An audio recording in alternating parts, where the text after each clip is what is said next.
Ready? हाँ साथियों, good evening. अरे गुड इवनिंग पीछे साथियों, बढ़िया हो?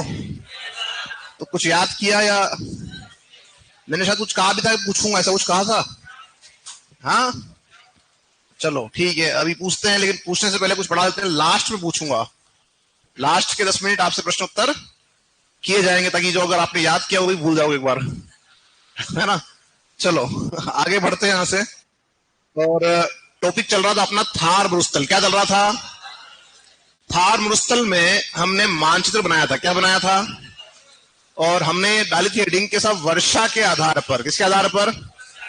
वर्षा के आधार पे जो हमारा जो मरुस्थल है उसका वर्गीकरण। ठीक है? हाँ बिल्कुल, साथी ऑनलाइन है उन सभी को भी गुड इवनिंग, राम राम, राधे राधे। हाँ बिल्कुल, आज जल्दी है, जो क्लास का टाइम टेबल आपको मिल चुका होगा कि क्लास किसकी कब रहेगी, है ना? चलिए, अभी जो हम बात कर रहे हैं वो बात कर रहे हैं वर्षा के आधार पर वर्गीकरण। किसके आधार पे? वर्षा के आधार पर वर्गीकरण। तो वर्षा के आधार पर जब हम बात करते हैं वर्गीकरण की, तो उसमें पहला जो नाम आएगा वो आएगा शुष्क मरुस्थल। क्या आएगा? शुष्क मरुस्थल। शुष्क मरुस्थल जो हम पढ़ते हैं, तो इसमें पहली बात क्या है? वर्षा। कि वर्षा के आधार पर बात करें तो वर्षा कितनी है यहाँ पे? वर्षा है 0 से 25 सेंटीमीटर। 0 से 25 सेंटीमीटर यहां पर वर्षा मिलती है। दूसरी बात यहां पे ये आती है कि आपका वनस्पति कैसी है। तो यहां पर वनस्पति है आपकी जीरोफाइट्स। जीरोफाइट्स को हम क्या बोलते हैं? मरुद्भिद प्रकार की वनस्पति मिलती है। इसको आप जीरोफाइट कह दो या कह दो हिंदी में मरुद्भिद। ये आपकी वनस्पति आपकी कहां मिलेगी? शुष्क मरुस्थल के अंदर आपको मिलेगी। क्या विशेषता बढ़ेगी कि जो वनस्पति होगी इसमें पत्तियां छोटी, जड़ें लंबी और कांटे होंगे। अब बात आती है कि साहब इसमें जीले कौन से आते हैं? यहां पर जो हैं कौन कौन से जीले इसके अंदर आपके शामिल किए जाते हैं। तो जीले लिखाने से पहले मैं आपको बता दूं कि आपने ये देखा था कि जो जीले आते हैं राठी क्षेत्र में, किसमें आते हैं? वे सभी जिले किसमें आ जाएंगे? आपके शुष्क मरुस्थल में। और हम पढ़कर आए थे कि राठी वह बेल्ट है पश्चिमी राजस्थान का जहां पे वर्षा 25 सेंटीमीटर से कम होती है। इसी क्षेत्र की कुछ विशेषताएं हमने लिखी थी। क्या लिखी थी? तो आपको ये पता होगा कि हमने यहां लिखा था आपका एक तो लाठी सीरीज। क्या लिखा था? तो लाठी सीरीज भी जो विशेषता है वो किसकी है? इसी बेल्ट की है। हालांकि हम पढ़ के आ चुके हैं, इसलिए हम इसकी बात यहां नहीं करेंगे, केवल आपको रिमाइंडर दे रहा हूं कि क्या हमने वहां पे पहले पढ़ा था। तो वहां से उठा के अपने को यहां दिमाग में रखना है कि हाँ साहब ये क्षेत्र भी किसमें आता है? शुष्क मरुस्थल में आता है। एक आपने ही पढ़ा था चांदन नलकूप। क्या पढ़ा था? चांदन नलकूप आपने यहां पर पढ़ा था। ठीक है? तो ये कुछ विशेषताएं आपकी इस क्षेत्र की थी। फिर हम चलते हैं नंबर 2 पर। जो नंबर 2 हमारा है वो क्या है? अर्ध शुष्क मरुस्थल। क्या है? जो अर्ध शुष्क मरुस्थल है उसकी जो विशेषता है उसकी हम बात अगर करते हैं, तो यहां पर भी वही बात है, वर्षा और वनस्पति और जीले। तो यहां पर हम बात अगर करें तो यहां पर विशेषताएं आपकी, पहली वर्षा कितनी है? 25 से 50। वनस्पति कौन सी है? और यहां पर बात आती है जीले कौन से। अब यहां पर हम जो है लिखने से पहले इसको देखें कि यहां पर जो है हम पढ़कर आए थे कि वर्षा जो है वो 25 से 50 है। इसके एक तरफ वर्षा रेखा थी 25 सेंटीमीटर की और एक तरफ था अरावली 50 सेंटीमीटर। और वनस्पति यहां पर मिल रही है स्टेपी तुल्य। कैसी मिल रही है? स्टेपी तुल्य। स्टेपी क्या है? स्टेपी वास्तविकता में अगर आप चूंकि कृषि विद्यार्थी तो शायद पढ़ा होगा, स्टेपी घास के मैदान है। क्या है? तो स्टेपी जो वर्ड आया वो आया स्टेपी से। और स्टेपी क्या है? घास के मैदान है जहां पर कृषि कार्य किया जा रहा है। और ये मैदान कहां आते हैं? ये मैदान आते हैं यूरेशिया में। कहां आते हैं? और यूरेशिया हम पढ़कर आए थे पेंजिया में। कि जहां यूरोप और एशिया मिल रहे हैं आपस में, वो इलाका क्या कहलाएगा? वो कहलाएगा यूरेशिया। क्या कहलाएगा? बात समझ में आ रही है? तो ये ध्यान रखना है यहां पर आपका कि जो यहाँ जो वनस्पति मिल रही है, मतलब यहाँ क्या हो रहा है स्टेपिज मैदान में कि वर्षा कम होती है, इसलिए यहाँ पर घास ज्यादा पाई जाती है, यहाँ पर वृक्षों का अभाव है या कमी होती है। सेम ऐसा ही आपके जो है कहां पर इस अर्धशुष्क मरुस्थल में हो रहा है कि यहां पर भी क्या है, वृक्षों का अभाव है, लेकिन घास और झाड़ियां ज्यादा मात्रा में मिलती है। तो हमने क्या बोला साहब, यहां पे क्या है, स्टेपी तुल्य वनस्पति आपकी पाई जाती है। क्लियर सभी का यहां तक? जिले कौन से आएंगे? तो जो जिले हम पढ़कर आए थे भाई, आपको याद आ रहा होगा कि 12 जिले तो शामिल किए थे राष्ट्रीय कृषि आयोग ने, और उसके अलावा कुछ जिले मैंने आपके लिखवाए थे। याद आ रहा है कौन कौन से? नए कौन से बने? बालोतरा, फलोदी, डिडवाना और कुचामन। और कुछ भाग अपन किसका लेने वाले हैं? ब्यावर का। किसका लेने वाले हैं? ब्यावर का। वो जिले किसमें आएंगे? तो जो आपके बचे हुए जो जिले रहेंगे जो उधर नहीं आ रहे हैं, वो सब किधर आएंगे? वो सब आपके इस तरफ आएंगे, यानी अर्धशुष्क मैदान के मरुस्थल के अंदर आपके आने वाले हैं। तो लिखना स्टार्ट करें फटाफट से। पहला डाले आप हेडिंग में शुष्क मरुस्थल, इसको खींच देना गेट को, शुष्क मरुस्थल, और लिखिए इसमें वर्षा। जो शुष्क मरुस्थल है वहां पर लिखेंगे पहला बिंदु वर्षा 0 से 25 सेंटीमीटर। अभी तक कुछ लिखवाया नहीं, जो साथी पूछ रहे ऑनलाइन है ना। शुष्क मरुस्थल में वर्षा कितनी है? 0 से 25 सेंटीमीटर। 0 से 25 सेंटीमीटर, 0 से 25 सेंटीमीटर कर दिया। नेक्स्ट लिखें वनस्पति। वनस्पति ज़ीरोफाइट्स ओब्लिक मरुद्भिद। ज़ीरोफाइट्स ओब्लिक मरुद्भिद। जो वनस्पति मिल रही है वो कैसी मिल रही है? ज़ीरोफाइट्स ओब्लिक मरुद्भिद। और इसमें अपने लिखनी विशेषताएं कुछ, ज़ीरोफाइट्स ओब्लिक मरुद्भिद लिख दिया यहां पे। इसमें एक लाइन जोड़ेंगे अपन, लिखो इस प्रकार की वनस्पति में, इस प्रकार की वनस्पति में पौधों की जड़ें लंबी, पौधों की जड़ें लंबी, पत्तियां छोटी, जड़ें लंबी, पत्तियां छोटी, तथा ये कांटेदार होते हैं। जड़ें लंबी, पत्तियां छोटी, तथा ये कांटेदार होते हैं। क्या होते हैं? कांटेदार। अब बात को समझेंगे। क्या बोला अपन ने? जड़ें लंबी है क्योंकि यहां पर आपका जल की कमी है, कि वर्षा कम हो रही है तो सतह पर पानी नहीं मिलेगा। पानी प्राप्त करना तो क्या करना पड़ेगा? गहराई पर जाना पड़ेगा। दूसरी बात, पत्तियां जितनी बड़ी होगी वाष्पीकरण उतना ज्यादा होगा। अगर पत्ते छोटी हुई तो वाष्पीकरण क्या होगा? कम होगा। तीसरी बात, कांटे से होते हैं ताकि कोई पशु उसको खा ना पाए। समझ में आ रही बात? तो इस तरह से जो है इसकी बनावट आपकी होती है। आगे लिखे, नेक्स्ट लाइन में लिखे इस क्षेत्र में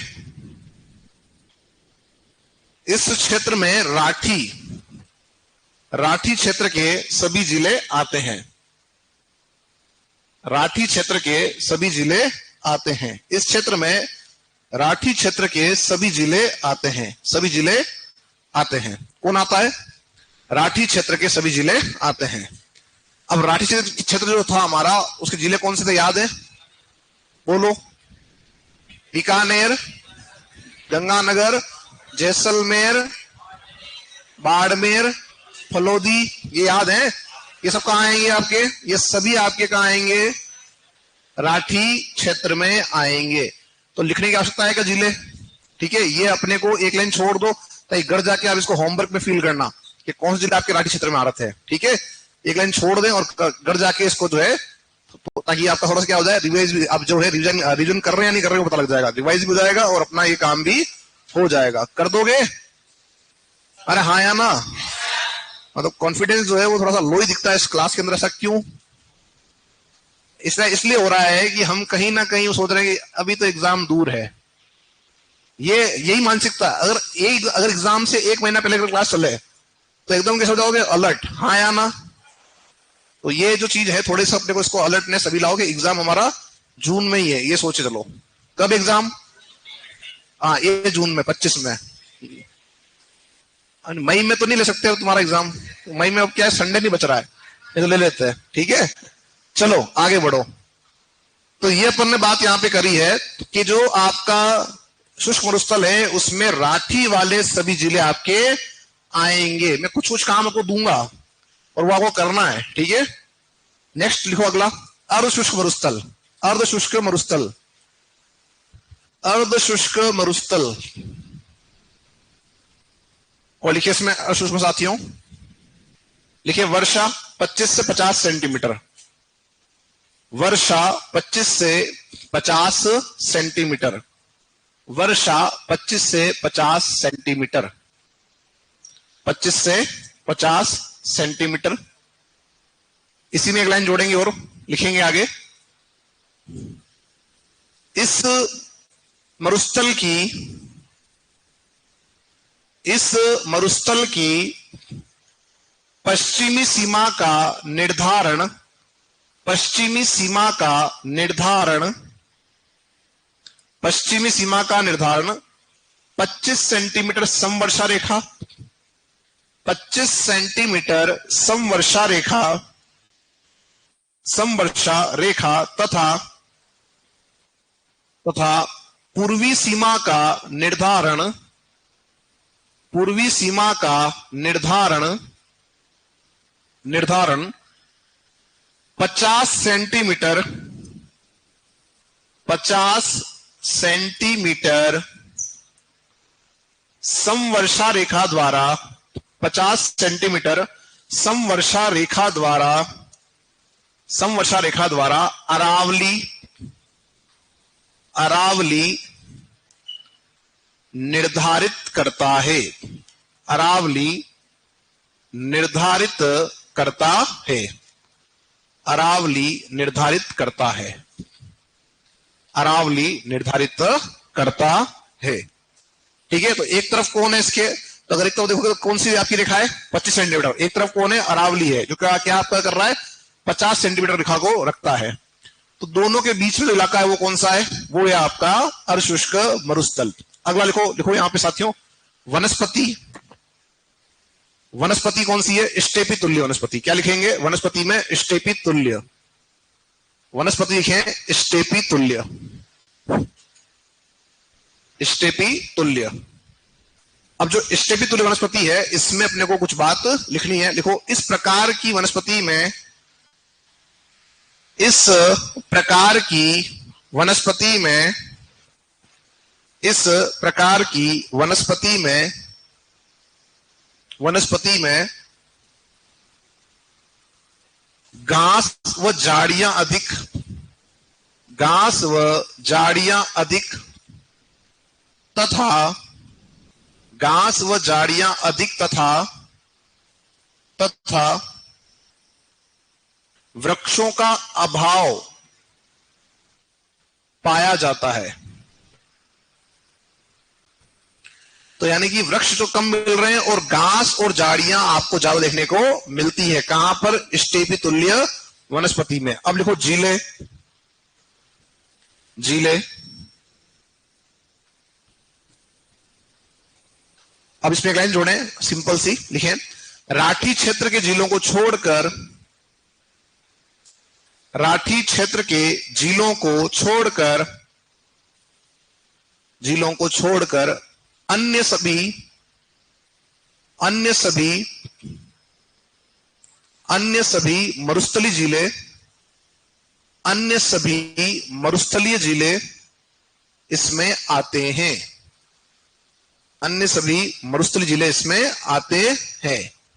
और यहां छोड़ोगे 2 लाइन, कितनी छोड़ोगे, उन जिलों के नाम आपको यहां पे रखना है। अब आपको सर हम तो कैसे करें, ऐसा तो नहीं मन में, तो कैसे करें, तो जो पढ़ाया है उसको रिवाइज करके इसको काम को आगे बढ़ाना है। पीछे वाला जो पढ़ा हुआ अभी तक है वो सब लिंक हो रहा आगे से आगे, समझ में आ रही बात। तो अगर आपको पीछे वाला याद है तभी आपके दिमाग में आगे वाला बैठता जाएगा, नहीं तो क्या होगा, वो बाउंसर लगेगी हमारे, क्या पढ़ाया जा रहा है, समझ में आ रही बात। तो जितना पीछे पढ़ाया है वो सारा का सारा मैं आगे लिंक करवाऊंगा इसी तरह से। चलो आगे। तो ये अपन ने बात कर ली, 2 प्रकार के मरुस्थल हैं। 2 प्रकार के मरुस्थल में कौन से हैं आपके, शुष्क और अर्धशुष्क, शुष्क और अर्धशुष्क। सीधा प्रश्न पूछ लेगा कि भाई निम्न में से शुष्क मरुस्थल में कौन सी वनस्पति मिलती है? निम्न में से कौन सी विशेषता शुष्क मरुस्थल की है या अशुष्क मरुस्थल की है, या कौन सी विशेषता नहीं है? तो 3 सेंटेंस जो हो गए वो तो क्या होंगे, विशेषता वाले होंगे, और एक नहीं वाला होगा। समझ में आ रही बात? तो उसमें हो सकता है जिलों का नाम हो, वर्षा की मात्रा हो और वनस्पति का गुण हो। तो एक विशेषता ऐसी होगी जो विशेषता इस वाले क्षेत्र की नहीं होगी।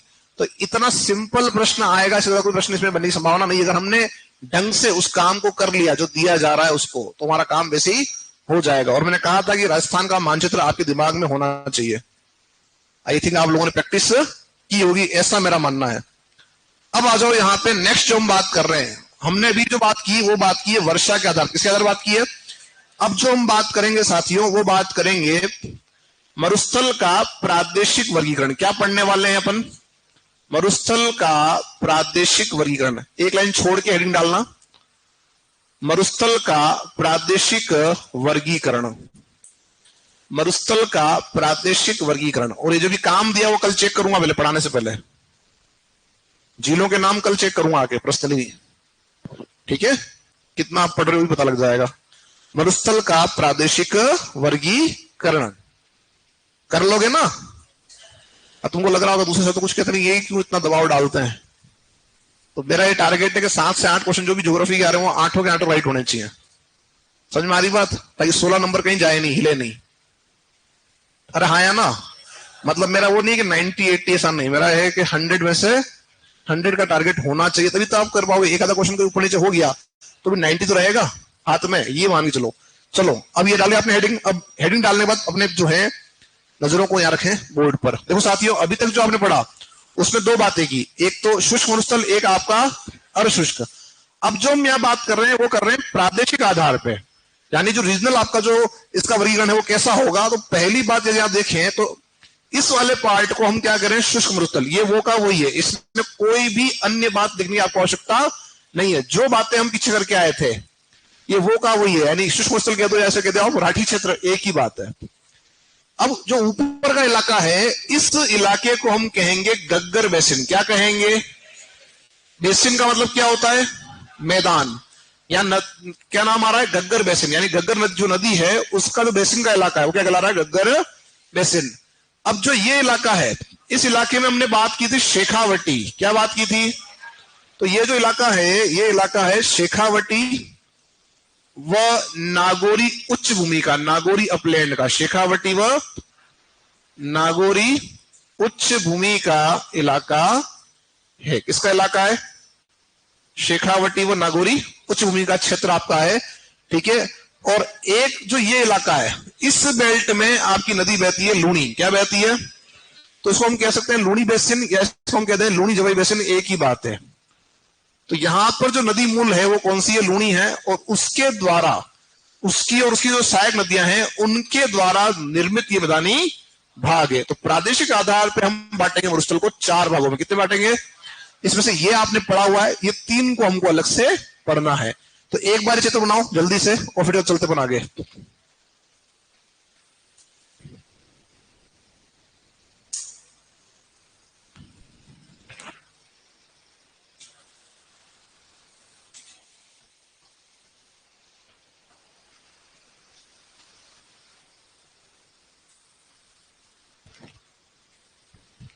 मानचित्र तो याद नहीं थे, याद करना साथियों। एक क्वेश्चन 3 नंबर का, एक साथी कह रहे हैं क्वेश्चन 3 नंबर का, वेरी गुड। 3 नंबर का है तो अपने R3 24 24 नंबर कम थोड़ा ना होते हैं।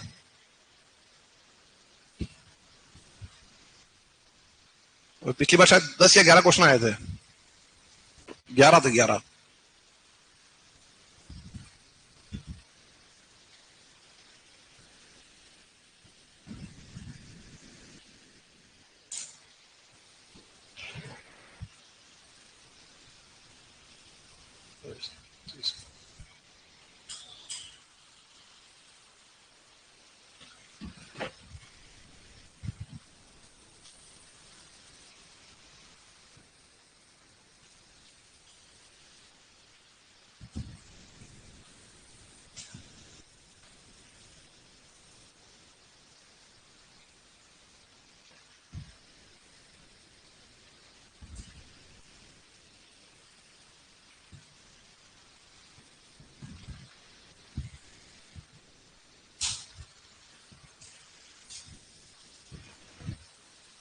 हो गया सबका?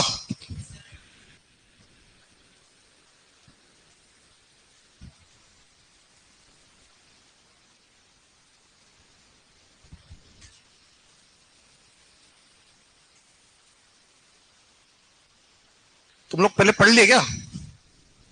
पहले पढ़ा हुआ है तो पहले बना लिया कि नोट्स तो लेके बैठे अपन? अधिकांश में देख रहा हूं यहाँ पे नोट्स लेके बैठे हैं, उसमें यूं कर रहे हैं बस खाली, यानी वो पहले पढ़ चुके हैं, है ना? चलो अच्छी बात है।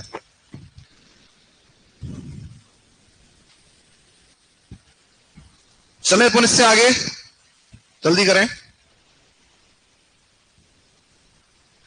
तू भी कुछ कह ही दे, अब कुछ कह ही दे, तू भी, तेरी कमी है। अकेले में? वाह, ऐसी क्या बात करेगा तू अकेले में? अब है कोई लेके तो, यहाँ चॉकलेट कुछ लाया, कुछ खाने पीने का?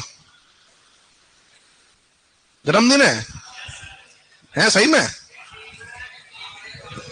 अरे बस बस बस, अरे कौन है भावुक, इतना इतना इमोशनल कौन हो गया? चलो हो गया। अरे हो गया, किसका बाकी है अभी? सभी का हो गया ना? अब जब हम बात करेंगे यहाँ पे इन चार भागों की विशेषताएं लिखेंगे, तो नंबर 1 डालोगे आप शुष्क मरुस्थल, इसको पढ़ के आए हो पीछे, ठीक है? तो इसको अलग से वापस पढ़ने की आवश्यकता नहीं है। तो नंबर 1 डालो शुष्क मरुस्थल, शुष्क मरुस्थल, और इसमें कुछ लिखने की आपको आवश्यकता नहीं है क्योंकि हमने इसको पीछे पढ़ लिया है। और फिर भी लगता है कि सब हम यहाँ लिखे तो 4 पेन छोड़ दो, कर जाइए काम करना, ठीक है? अब आ जाओ नेक्स्ट जो लिखेंगे वो बात करेंगे गग्गर बेसिन। किसके बारे में बात करेंगे? गग्गर बेसिन। तो साथियों जो पहला बिंदु हमारा था वो तो था हमारा शुष्क मरुस्थल, हमने उसके अंदर पहली बात सारी लिख दी थी, तो हमको यहाँ पे कुछ भी लिखने की आवश्यकता नहीं है। तो यहाँ शुष्क मरुस्थल हमारा जो कि राठी बेल्ट है। नंबर 2 जो हमारा आ रहा है वो क्या आ रहा है? गग्गर बेसिन। अब गग्गर जो बेसिन है इसमें कुछ बातें अपने को लिखनी है। तो हम जानते हैं कि जो गग्गर बेसिन है ये गग्गर नदी द्वारा निर्मित मैदानी भाग है, जिसमें कौन आएगा? जिसमें आएंगे हनुमानगढ़ व गंगानगर, हनुमानगढ़ व श्रीगंगानगर। आप ये जानते हो कि इस बेल्ट में नहरों से सर्वाधिक सिंचाई होती है। किससे होती है? नहरों से सिंचाई के लिए आपका ये क्षेत्र प्रसिद्ध है, ठीक है? आप यह भी जानते हो कि इस क्षेत्र में जो सिंचाई आप कर रहे हो नहरों से, तो यहां पर एक समस्या उत्पन्न हो गई और उससे हम कहते हैं सेम की समस्या। क्या बोलते हैं? सेम की समस्या। तो सेम की जो समस्या है वो किस प्रकार की समस्या है? तो यह एक प्रकार से इकोसिस्टम को करती है प्रभावित। क्या करती है? इकोसिस्टम को प्रभावित करती है। मैं कह रहा हूं किस प्रकार की है, ठीक है? तो ये प्रश्न पूछा हुआ है कि जो सेम की समस्या है वो किस प्रकार की समस्या है। तो ये आपकी पारिस्थितिकी परिवर्तन एक तरह से हो रहा है। क्या हो रहा है? मतलब जो आपकी कृषि भूमि है वो जाके बदल रही है किसमें? दलदल में। तो उसका जो पूरा सिस्टम था इकोसिस्टम क्या हो जाएगा? बदल जाएगा, हाँ या ना? और इसमें होता क्या है कि जो जल की अधिकता के कारण क्या हो रहा है? यहाँ पे जो है दलदल का निर्माण आपका हो रहा है। अभी अपन नहीं पढ़ रहे मिट्टी, बाकी इसमें जो समस्या जो है उसका समाधान के लिए क्या कर रहे हो, तो आप अगर उसमें पढ़ोगे सोइल साइंस के अंदर, तो वहां एक आएगा कि आप जो है एक योजना चला रहे हो। यहाँ पे योजना कौन सी है? इंडो डच जल निकासी योजना, जिसके अंदर आप क्या कर रहे हो? पेड़ लगा रहे हो सफेदा का, ठीक है? नेक्स्ट, यहां पर जो आपकी उपजाऊ भूमि है, जो उपजाऊ मिट्टी का क्षेत्र है, उसे क्या बोलते हो? उसे कहते हो काठी व बग्गी। क्या कहते हो? काठी व बग्गी के नाम से इसको जानते हो। तो आपसे सीधे पूछेगा कि राजस्थान में काठी व बग्गी क्या है, तो हम कहेंगे गग्गर बेसिन का उपजाऊ भूमि या उपजाऊ मिट्टी का क्षेत्र। और इसी बेल्ट में जो गग्गर बह रही है, हम आगे पढ़ेंगे नदी में, तो जो गग्गर नदी आपकी है इसका जो प्रवाह क्षेत्र है, ठीक है, उसे हम क्या बोलते हैं? यहाँ पे नाली। क्या बोलते हैं? नाली। तो नाली क्या? राजस्थान में गग्गर का प्रवाह क्षेत्र। लिखो साथियों इसमें अंदर, लिखो गग्गर बेसिन में यह गग्गर नदी द्वारा, यह गग्गर नदी द्वारा, गग्गर नदी द्वारा, नदी द्वारा निर्मित मैदानी भाग है। गग्गर नदी द्वारा निर्मित मैदानी भाग है। इसमें हनुमानगढ़ व श्रीगंगानगर, इसमें हनुमानगढ़ व श्रीगंगानगर जिले आते हैं। इसमें हनुमानगढ़ व श्रीगंगानगर जिले आते हैं। इसमें हनुमानगढ़ व श्रीगंगानगर जिले आते हैं। इस भाग में, नेक्स्ट लाइन, इस भाग में नहरों द्वारा सर्वाधिक सिंचाई की जाती है। नहरों द्वारा सर्वाधिक सिंचाई की जाती है। क्या कर रहे हो यहां पे? नहरों से सिंचाई कर रहे हो। सर्वाधिक सिंचाई की जाती है। नहरों द्वारा सर्वाधिक सिंचाई की जाती है। लिख दिया। नेक्स्ट, ठीक है।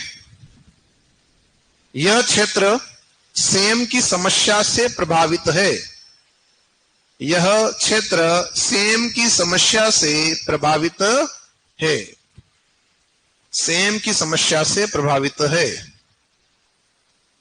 सेम की समस्या से प्रभावित है।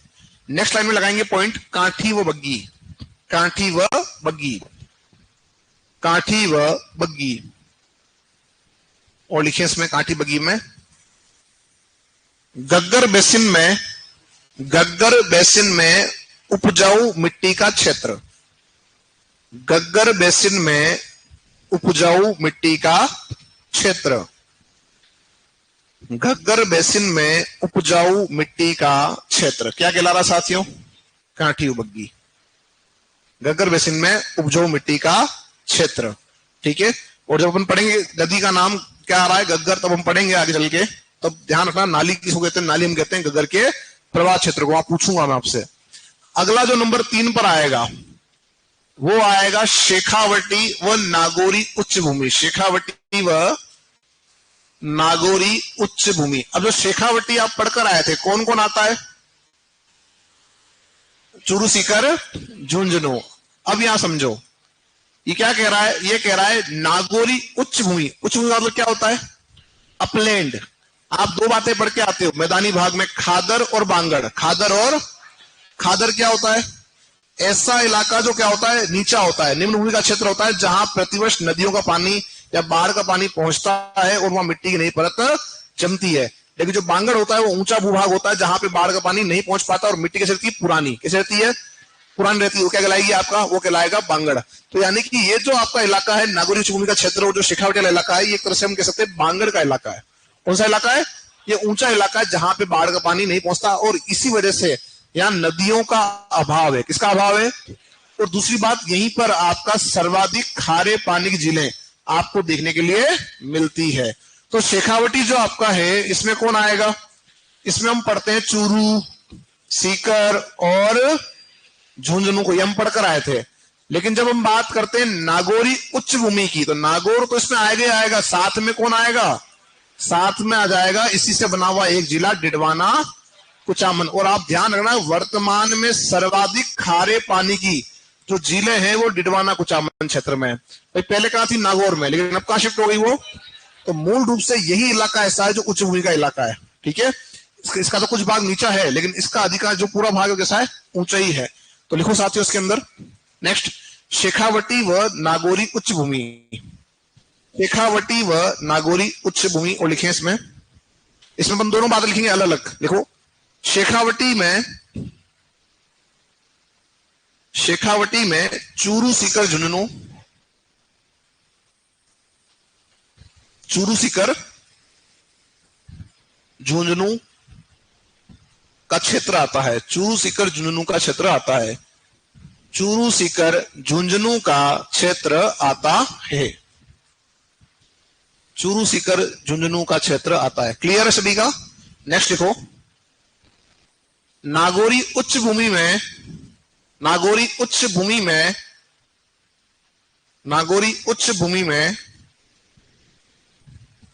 नागौर व डिडवाना कुचामन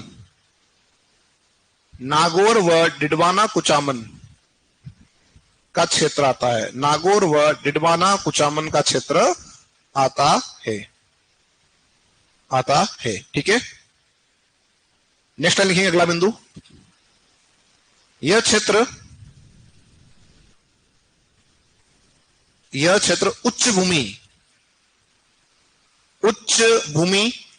ऑब्लिक क्या करेंगे अपन, बांगड़, क्या करेंगे, बांगड़,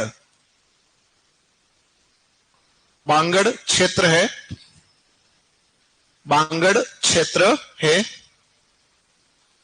बांगड़ क्षेत्र है। यहां नदियों का अभाव,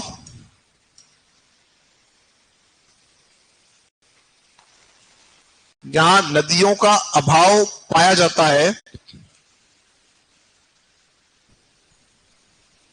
नदियों का अभाव पाया जाता है तथा खारे पानी की झीलें, तथा खारे पानी की झीलें अधिकता से मिलती है,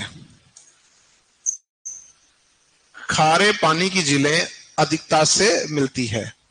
नदियों का अभाव है और खारे पानी की जो झीलें हैं वो अधिक हैं।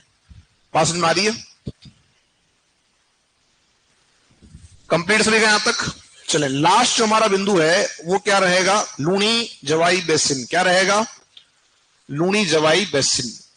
तो जो आपकी नदी इस पूरे मरुस्थल में जो सबसे बड़ी सबसे लंबी नदी है वो कौन सी है, लूणी नदी आपकी है, और जवाई उसकी सहायक नदी है।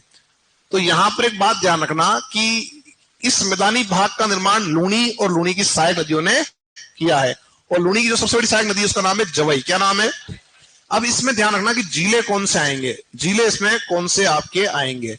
तो बहुत सिंपल सी बात रखना कि जो लूणी का जो प्रवाह क्षेत्र जो पहले था उसके लिए हम एक छोटी सी बात लिखते थे यहां पर, जब जब जपना, है ना, बहुत सिंपल सा था।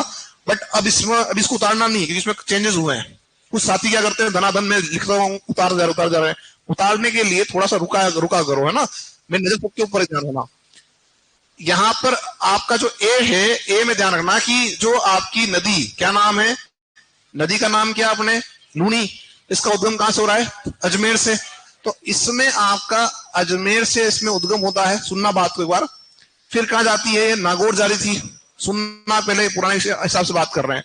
फिर आपकी पाली, फिर आपकी जोधपुर, कहां पर, जोधपुर, फिर आपके बाड़मेर, और अंत में जालोर।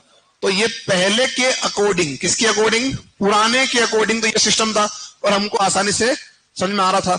अब क्या हुआ यहां पर कि सब अजमेर तो यहां से आपका हट जाएगा। जब ये अजमेर यहां से हट जाएगा तो ये ट्रिक किसी काम की बाकी नहीं रहेगी, लेकिन हाँ हमारे ध्यान में रहेगा कि सब जब जपना से हमारा काम हो रहा था। तो जो लास्ट का एन ए था हम उसे पढ़ेंगे नागौर। क्या पढ़ेंगे, नागौर पढ़ लेंगे। अब समझो, यहां पर आपका जो है हमने एक जिला ऐड किया है यहां पर, नया ब्यावर। ब्यावर को लिखने की वजह यह है कि ब्यावर में कुछ हिस्सा कहां गया, कुछ हिस्सा किसका था, पाली का था। किसका था, पाली का था। और वर्तमान के अंदर जो पाली है उसमें आपकी गग्गर, सॉरी आपकी जो नदी है लूणी, वो नहीं जाती, लेकिन लूणी की जो सहायक नदियां हैं वहां से वो निकलती ज्यादा है। लूणी जो है वर्तमान के पाली की सीमा में प्रवेश नहीं कर रही है, क्योंकि इसका कुछ भाग कहां दे दिया आपने, ब्यावर में, और ये वो वाला भाग है जहां से नदी बहते हुए जाती थी। तो अब यहां पर ध्यान रखना कि ये क्षेत्र बेसिन में तो आएगा, किसमें आएगा, क्योंकि यहां से आपकी जवाई निकल रही है तो बेसिन में तो ये आपका आएगा आएगा। अब इसमें और क्या ऐड होगा, ब्यावर आ गया, यहां पर दक्षिणी नागौर, नागौर कौन सा, क्योंकि इसी भाग में आपकी जो है कौन बहती है, लूणी। उसके बाद में हम यहां चलते हैं, इसी का एक पार्ट और है डिडवाना। कौन है, डिडवाना। लेकिन डिडवाना को यहां पर हम जो है शामिल क्यों नहीं कर रहे हैं, तो शामिल नहीं करने का रीजन इतना सा है, इस बात का ध्यान रखना कि इस क्षेत्र में अभी हम पढ़कर आए थे नदियों का अभाव है। जो नदी लूणी है वो केवल और केवल आपके जो है कहां पर, दक्षिण नागौर के अंदर ही आपकी जा रही है, और यहीं से एक नदी आ रही है जिसका नाम हम पढ़ेंगे जोजड़ी, आगे आएगा वो नदियों में, ठीक है। तो इस वजह से आपका केवल कौन आएगा इसमें, सुनना बात को, कौन आएगा केवल, इसमें डिडवाना आएगा क्या, नहीं आएगा। अब पाली इसमें आ रहा है क्योंकि पाली पूरे बेसिन में आएगा, ठीक है। जोधपुर आपका इसमें आ रहा है, जोधपुर आपका इसमें आ रहा है, कौन सा वाला, पूर्वी वाला, कि जो पश्चिमी हो तो कहां जा रहा है, वो जा रहा है आपके शुष्क मरुस्थल में। इसके बाद में बाड़मेर इसमें आपका आ रहा है, और बाड़मेर का ही एक साथी है बालोतरा। कौन है, बालोतरा, वो इसके अंदर आपका आ रहा है। और जालोर तो हम जान ही रहे, तो इसमें कोई दिक्कत वाली बात नहीं है। तो ये केवल एक समझाने के लिए अपने इसको बनाया था कि हाँ सब कहां से कहां आपका जुड़ रहा है। तो यहां पर जिले कौन कौन से आएंगे ये आप अच्छे से समझ चुके हैं, हाँ या ना? कौन कौन से आएंगे बोलना तो एक बार। ब्यावर से स्टार्ट करें, दक्षिण नागौर जाएंगे, पाली जाएंगे, पूर्वी जोधपुर जाएंगे, उसके बाद बाड़मेर है, आपको बालोतरा है, फिर बाड़मेर है, और फिर आपका जालोर है। तो ये सब जिले कहां आएंगे? आपके लूणी जवाई बेसिन में आएंगे। तो इसमें अब नेक्स्ट अगर हम बात करें तो ये जो आपका बेल्ट है, इस बेल्ट में अगर हम बात करें तो इसमें विशेषता ये कि पूरे मरुस्थल में सर्वाधिक नदियां किस क्षेत्र में मिल रही है? इसी बेल्ट में। और एक आपका सर्वाधिक वनस्पति कहां मिल रही है? इसी बेल्ट में। और वर्षा भी कहां मिल रही है? इसी बेल्ट में। तो सर्वाधिक क्या मिल रहा है यहाँ पे? सर्वाधिक नदियां हैं, सर्वाधिक वनस्पति और सर्वाधिक आपकी वर्षा। तो पूरे मरुस्थल में केवल यही इलाका ऐसा है जहां पर नदियां, वनस्पति और वर्षा अन्य स्थानों की तुलना में ज्यादा है। बात समझ में आ रही है? ठीक है, तो लिखना स्टार्ट करो साथियों। लूणी जवाई बेसिन लिखें। इस मैदानी भाग का निर्माण, इस मैदानी भाग का निर्माण, मैदानी भाग का निर्माण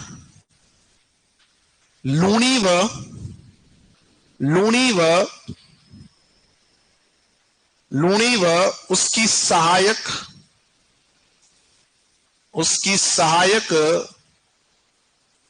नदियों के द्वारा हुआ है। लूणी व उसकी सहायक नदियों के द्वारा हुआ है। लूणी व उसकी सहायक नदियों के द्वारा हुआ है। नेक्स्ट है यह भाग मरुस्थल में सर्वाधिक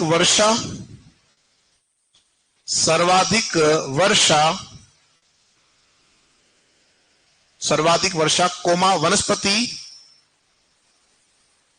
व सर्वाधिक वनस्पति व सर्वाधिक नदियों वाला भाग है।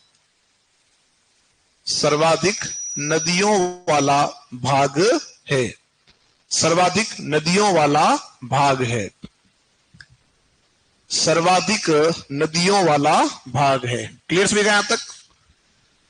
नेक्स्ट लिखें जिले कौन कौन से इसमें आ रहे हैं? लिखो जिले। पश्चिमी ब्यावर, यानी ब्यावर का कौन सा भाग आ रहा है? पश्चिम वाला। पश्चिम ब्यावर जो इलाका कहां से लिया आपने? पाली से लिया था वो है ना। तो इसमें ब्यावर आ जाए तो कोई दिक्कत नहीं है, दिशा लिखवा रहा हूं, ठीक है। अगर केवल नाम आ जाए ब्यावर तो घबराना नहीं है। फिर लिखो नेक्स्ट दक्षिणी नागौर, पाली, पूर्वी जोधपुर,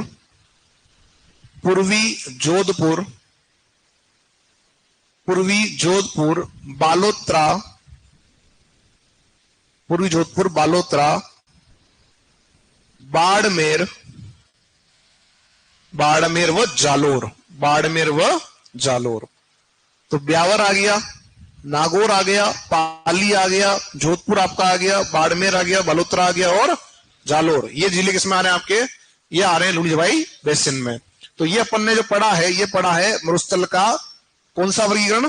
प्रादेशिक वर्गीकरण। अब डालो आप हेडिंग में चट्टानी आधार पर मरुस्थल। चट्टानी आधार पर मरुस्थल। चट्टानी आधार पर हम मरुस्थल को कितने भागों में बांट सकते हैं उसकी बात करते हैं। चट्टानी आधार पर मरुस्थल। तो हम बात जब करते हैं चट्टानी आधार मरुस्थल की, तो साथियों ध्यान रखना यहां पे कि मरुस्थल जो है उसमें जो पहला भाग हमारा आएगा वो आएगा हम्माद ओब्लिक हम्मादा मरुस्थल। क्या आएगा पहला भाग?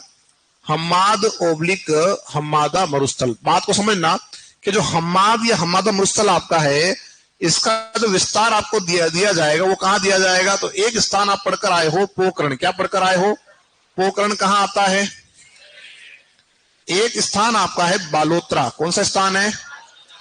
और एक स्थान आता है आपका फलोदी। कौन सा स्थान है? फलोदी। ये तीन स्थानों की अगर हम बात करें तो ये तीन स्थानों में इसका विस्तार आपको देखने को मिल जाएगा। इनके बीच में, किनके बीच में? इन तीन स्थानों के बीच में एक हम कह सकते हैं त्रिभुजाकार स्थिति में आपका जो है हम्माद मरुस्थल फैला है। पहली बात तो हम्माद मरुस्थल क्या है? तो हम्माद मरुस्थल जो है ये आपका पथरीला मरुस्थल है। कैसा मरुस्थल है? तो ये आपका जो है चट्टानी व पथरीला मरुस्थल। कैसा है? चट्टानी व पथरीला मरुस्थल। कहां फैला हुआ है? तो मैंने आपको बता दिया कि यहां पर पोकर्ण आपका है, बालोत्रा है और एक आपका फलोदी। इनके मध्य में यह आपको देखने को मिलेगा। अब बात यह आ रही है कि साहब ये मरुस्थल चट्टानी है, पथरीला है, तो क्या यहां पर बालू का स्तूप देखने को मिलेंगे या नहीं मिलेंगे? हाँ या ना? क्या लगता है? मरुस्थल का इलाका है, यहां पर बालू का स्तूप देखने को मिलेंगे या नहीं मिलेंगे? तो दो आंसर आ रहे, मिलेंगे और कुछ कह रहे नहीं मिलेंगे। तो जो कहते हैं नहीं मिलेंगे पहले वो आ जाओ। ऐसे कौन कौन साथी जो कह रहे हैं नहीं मिलेंगे? नहीं मिलेंगे वाले कुछ एक हैं। जो कहते हैं मिलेंगे वे कौन कौन है? वे थोड़े से ज्यादा हैं और बाकी निर्दलीय है कि मिले तो ठीक, नहीं मिले तो ठीक। बालू का स्तूप की बात जब आप करते हो तो क्या कह रहे हो? बालू का स्तूप यानी रेत। बालू मतलब क्या होता है? रेत, और स्तूप मतलब टीला, यानी रेत का टीला। अब यहां पर क्या दिख रहा है? पत्थर है। क्या है? यहां पर चट्टाने हैं और पत्थर है। तो यहां पर कहां से बालू आएगी? बालू नहीं है। जब बालू नहीं है तो बालू का स्तूप भी नहीं होगा। बात में आ रही है? यहां पर आपका जो है चट्टान और पत्थर ज्यादा है, बालू नहीं है, इसलिए बालू का स्तूप नहीं होंगे। इसी वजह से हम इस भाग को कहते हैं क्या? इस भाग को हम कहते हैं बालू का स्तूप मुक्त प्रदेश। क्या बोलते हैं? बालू का स्तूप मुक्त प्रदेश। बालू का स्तूप मुक्त प्रदेश। बात समझ में आ रही है? तो अगर हमसे पूछता है कि जो मरुस्थल का इलाका हमारा है, थान मरुस्थल का इलाका, उसके कितने भाग पर जो है बालू का स्तूप नहीं है, यानी वो कितना भाग ऐसा है जो बालू का स्तूप मुक्त है, तो यहां पर जो मुक्त की है वो कितना हो जाएगा? 41.50%। कितना हिस्सा? तो 41.50% जो भाग आपका है वो बालू का स्तूप मुक्त है, वहां बालू का स्तूप नहीं मिलता। अब क्या पूछेगा? इसका उल्टा कर लो। इसका उल्टा कर लो कि साहब ये पूछ ले अगर हमसे कि बालू का स्तूप युक्त प्रदेश कितना है? बालू का स्तूप युक्त प्रदेश, बालू का स्तूप युक्त प्रदेश का प्रतिशत कितना है? तो टोटल कितना? 100 है, और 100 में से आप निकाल दोगे कितना? 41.50 कितना आ जाएगा? 58.50। 58.50% आपका जो है ये निकलकर आपका आ जाएगा। बात समझ में आ रही है? तो क्या पूछेगा कि कितना भाग जो है बालू का स्तूप मुक्त है? क्या बताओगे? बस ये ध्यान रखना, मुक्त और युक्त ये दो शब्द ही आपके वहां दे रखे होंगे, मुक्त और, है ना भाई, सैंडून फ्री, है ना? तो ये आंकड़ा कितना हो जाएगा? 41.50%। कोई आपत्ति? लिखो इसके अंदर, पहला लिखो हम्माद ओब्लिक हम्मादा मरुस्थल, हम्माद ओब्लिक हम्मादा मरुस्थल, और लिखो इसमें यह चट्टानी व पथरीला मरुस्थल है। यह चट्टानी व पथरीला मरुस्थल है। यह चट्टानी व पथरीला मरुस्थल है, मरुस्थल है जो पोकरण बालोत्रा, जो पोकरण बालोत्रा व फलोदी, जो पोकरण बालोत्रा व फलोदी के मध्य फैला है। जो पोकरण बालोत्रा व फलोदी के मध्य फैला है। कहां फैला हुआ है? पोकरण बालोत्रा व फलोदी के मध्य फैला है। क्लियर सभी का? फैला है। नेक्स्ट, यहां रेत का अभाव है। यहां रेत का अभाव है, रेत मतलब बालू का अभाव है। इसलिए यहां बालू का स्तूप नहीं मिलते, इसलिए यहां बालू का स्तूप नहीं मिलते। और इस चित्र को बनाओ और ये दोनों बातें आप जो है लिखेंगे, ये दोनों बातें अलग अलग है। तो चित्र के साथ में पहले ये वाली बात जोड़ोगे, फिर अलग से इसको लिखोगे।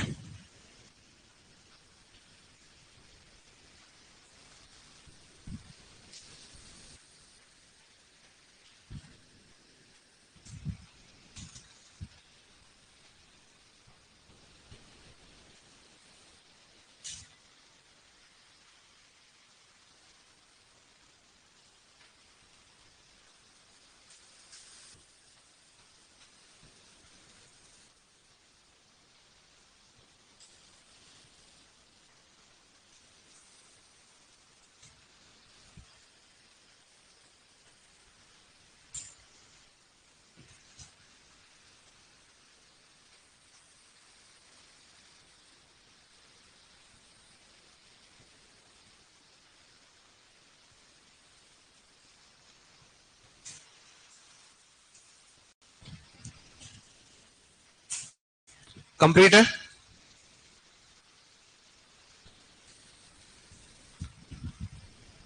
किसका बाकी है? जल्दी करें।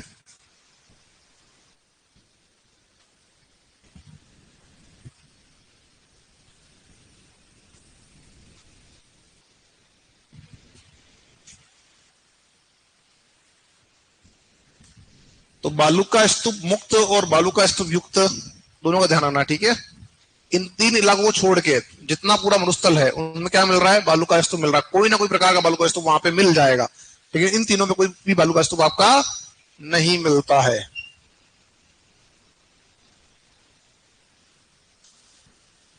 कंप्लीट सभी का यहां तक? चलो आगे बढ़ेंगे। हम्माद जो मरुस्थल है वो कैसा है? पथरीला है। कैसा है? जो नंबर 2 मरुस्थल हमारा है वो है इर्ग मरुस्थल। क्या है? इर्ग मरुस्थल। इसे इर्ग को क्या लिख देते हैं? कई बार इग लिख देते हैं, तो इर्ग ऑब्लिक इग मरुस्थल। वहां पर पत्थर थे, तो वहां पर क्या था? बालू का स्तूप नहीं बन रहे थे। जबकि ये जो आपका बालू का स्तूप है, यह आपका सॉरी ये जो मरुस्थल आपका, ये ध्यान रखना, ये संपूर्ण रेतीला मरुस्थल है। कैसा है? यह संपूर्ण रेतीला मरुस्थल है। अब मुझे बताओ, क्या यहां पर बालू का स्तूप बनेंगे? बनेंगे, और सबसे ऊंचे ही बनेंगे। बनेंगे भी सही, और ज्यादा रेत तो क्या होगा? ऊंचाई भी क्या होगी उनकी? ज्यादा होगी। तो ये जो आपके मरुस्थल फैला हुआ है, ये मूलतः मिलता है पश्चिमी जैसलमेर में। कहां मिलता है? जो पश्चिमी जैसलमेर का इलाका है, जो सम वाला इलाका है आपका, उस इलाके में यह देखने को मिलता है। और इसी भाग में सबसे ऊंचे बालू का स्तूप देखने को मिलते हैं राजस्थान में। लिखो साथियों, इर्ग ऑब्लिक इग मरुस्थल, इर्ग ऑब्लिक इर्ग मरुस्थल, इर्ग ऑब्लिक इग मरुस्थल। और लिखें, यह संपूर्ण रेतीला मरुस्थल है। यह संपूर्ण रेतीला मरुस्थल है। यह संपूर्ण रेतीला मरुस्थल है जो पश्चिमी जैसलमेर में देखने को मिलता है। जो पश्चिमी जैसलमेर में देखने को मिलता है। जो पश्चिमी जैसलमेर में देखने को मिलता है। कौन सा भैया? इर्ग या इग मरुस्थल से हम कह रहे हैं, पश्चिमी जैसलमेर में देखने को मिलता है। कंप्लीट है सभी का? चलो नंबर लिखोगे 3। नंबर 3 पर आएगा रेग मरुस्थल। क्या आएगा? रेग मरुस्थल। तो जो शब्द है रेगिस्तान, वो बना भी आपका इसी से है, रेग से ही बना है। ध्यान रखना, रेगिस्तान और मरुस्थल में अगर आप देखोगे तो भिन्नता है, ठीक है। कि मरुस्थल 2 प्रकार का हो सकता है, क्या बताया था मैंने? ठंडा और गर्म। लेकिन जो रेग है वहां पर क्या होता है? जो रेग आपका शब्द है, ध्यान रखना, यह एक प्रकार से मिश्रित मरुस्थल है। कैसा मरुस्थल है? यह मिश्रित मरुस्थल की श्रेणी में आएगा, जहां पर आपका रेत और चट्टान दोनों मिलती है। क्या मिलती है यहां पे? तो लिखो साथियों, रेग मरुस्थल। देखिए, यह मिश्रित मरुस्थल है। यह मिश्रित मरुस्थल है। यह मिश्रित मरुस्थल है जिसमें रेत जिसमें रेत व चट्टान दोनों मिलती है, या मिश्रित मरुस्थल है जिसमें रेत व चट्टान दोनों मिलती है, दोनों मिलती है, जिसमें रेत व चट्टान दोनों मिलती है। क्लियर सभी का? यहां तक क्या मिल रहा है? यहां पे दोनों मिल रहे हैं आपके, ठीक है। अब ये तो हमने पढ़ लिया मरुस्थल के प्रकार। अब हम जो पढ़ने वाले हैं वो डालें आप हेडिंग में, मरुस्थल में बनने वाली स्थलाकृतियां। मरुस्थल में बनने वाली स्थलाकृतियां,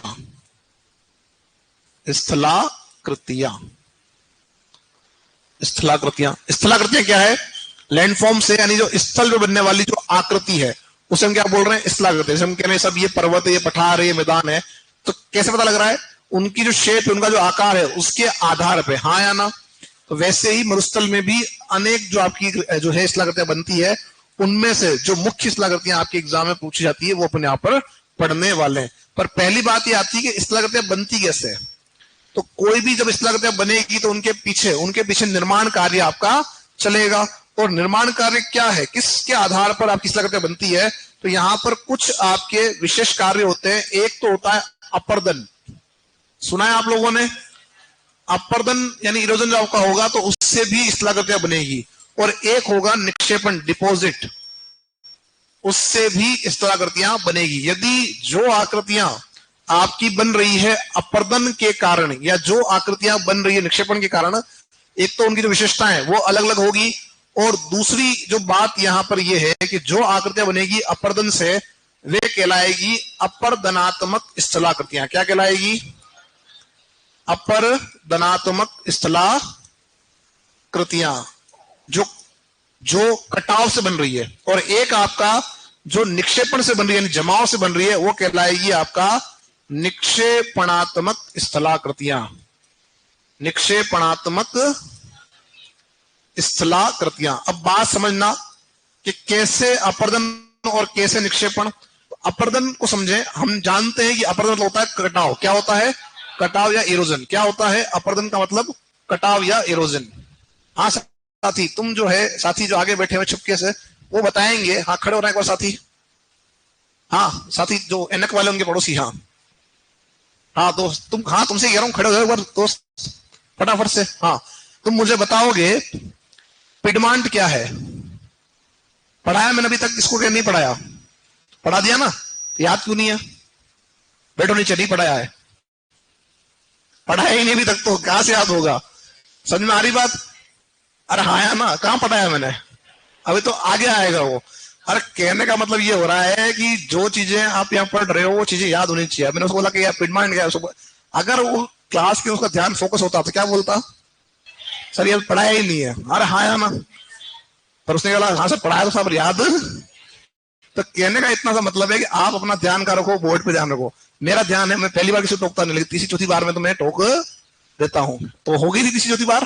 हाँ या ना? चलो आगे आ जाओ। अब यहां से अपन चलते हैं आगे। मैं जो समझाना चाह रहा हूं कि अपर्दन यानी कटाव, अपर्दन यानी निक्षेपण मतलब जमाव। इसको समझो एक उदाहरण से कि आप जब बन गए, क्या बन गए? सुपरवाइजर। क्या बन गए? और फिक्स हो गए, फिर अच्छी सैलरी मिल रही है ना? या आपने मान लो और अच्छी तरक्की कर ली, डबल ए बन गए, ए बन गए। अब आप जो है कि बोल रहे यार अब थोड़ा सा जो है क्या करना पड़ेगा? मकान बनाना पड़ेगा, बड़ा मकान। तो आप बड़े भवन को बनाने की तैयारी कर रहे हो। आपने क्या किया? सब रेत मंगवाई। क्या मंगवाई? अब आपने इमेजिन करो, सही में हो सकता है बन जाओ, हो सकता है ऐसा हो जाए। अब आपने क्या किया? एक ट्रक भर के रेत मंगाई और आपने उसको खाली कराया। खाली करा क्या हो गया? एक टीला बन गया। क्या बन गया? टीला बन गया। अब क्या हुआ कि आपने उसको खाली कराया और अचानक से जो है तेज आंधी आ गई या तेज बारिश आ गई। तो क्या हुआ? वहां से जो रेत है वो हवा के साथ या पानी के साथ क्या होगा? एक स्थान से दूसरे स्थान पर जाएगी। हाँ या ना? जब वो वहां से हटी तो क्या हुआ? उस टीले का जो शेप है वो शेप आपका बदला। उसका आकार क्या हो जाएगा? चेंज हो जाएगा। हो जाएगा चेंज। वो जो आकार चेंज हुआ वो किससे हुआ? कटाव से। किससे हुआ? तो जो आकृति नहीं बनी उससे हम कहेंगे अपर्दनात्मक स्थलाकृति, क्योंकि वो अपर्दन से बनी है। बात समझ आ रही है?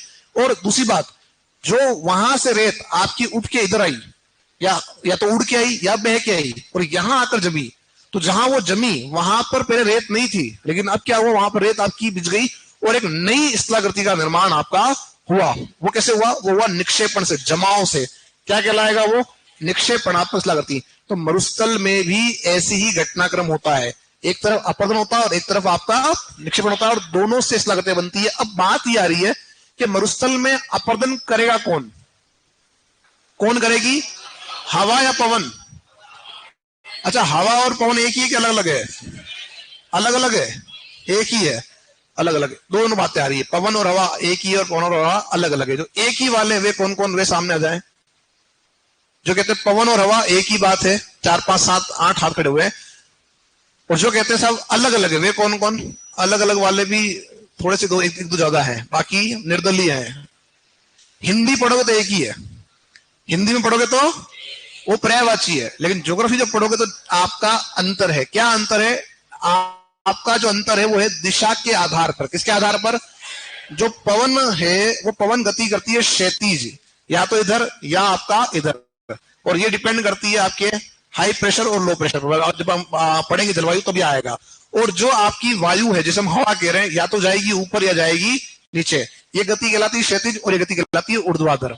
और ये डिपेंड करती है वायु के गर्म होने या ठंडे होने पर। बात सुना रही है? तो दिशा के आधार पर आप क्या कह रहे हो कि ये अलग अलग है। लेकिन जब आप अपर्दन की बात करते हो तो मूल अपर्दन जो है उसमें योगदान किसका है? पवन का है। लेकिन इसका भी योगदान रहता है, ऐसा नहीं इसका योगदान रहता है, तो दोनों का योगदान रहता है, लेकिन मूल रूप से कौन रहता है योगदान? आपका पवन। ठीक है, अब ये ध्यान रखना कि हम ये कह रहे हैं कि यहां से अपर्दन हुआ और यहां पर निक्षेपण हुआ, तो इनके बीच में भी तो एक काम हो रहा है भाई। यहां से अपर्दन हो रहा है और निक्षेपण हो रहा है, तो बीच में क्या काम हो रहा है? बीच में एक गतिविधि हो रही है जिसे हम कह रहे हैं परिवहन। क्या कह रहे हैं? तो परिवहन नाम की गतिविधि यहां पर आपकी हो रही है कि हवा जो है या जो पवन आपकी है वो रेत को उड़ा के यहां से यहां ले जा रही है, तो उस गतिविधि क्या कह रहे हैं अपन? उसको हम कह रहे हैं परिवहन। और ये जो परिवहन का कार्य है कौन करेगी? हम कह रहे हैं सब पवन करेगी, है ना, पवन करेगी। तो पवन और आपका वायु, ये कौन करेगा? ये करेगा।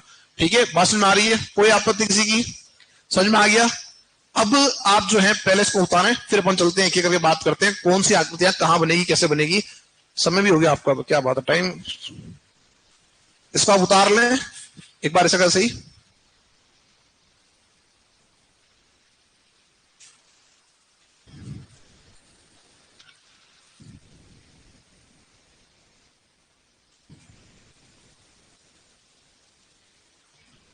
ट्वेंटी 26 है ना आज?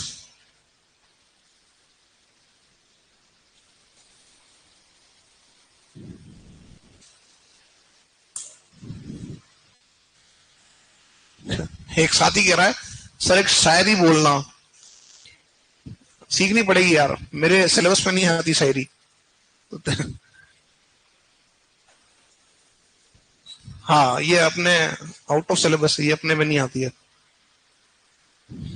और एग्जाम के अंदर शायरी आती है क्या? तो फिर इस मंच से खड़े होकर शायरी बोलने का कोई तात्पर्य नहीं है। खाली आपको अगर खाली खुश करना है मन से, अरे वाह सर क्या क्या सर हैं, तो वो ठीक है। एग्जाम में अगर आ रही हो तो मैं कल याद करके आऊं।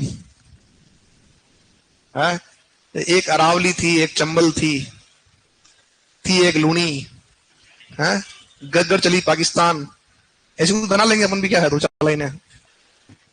चलो इसके बाद अपन कल बात करेंगे, ठीक है।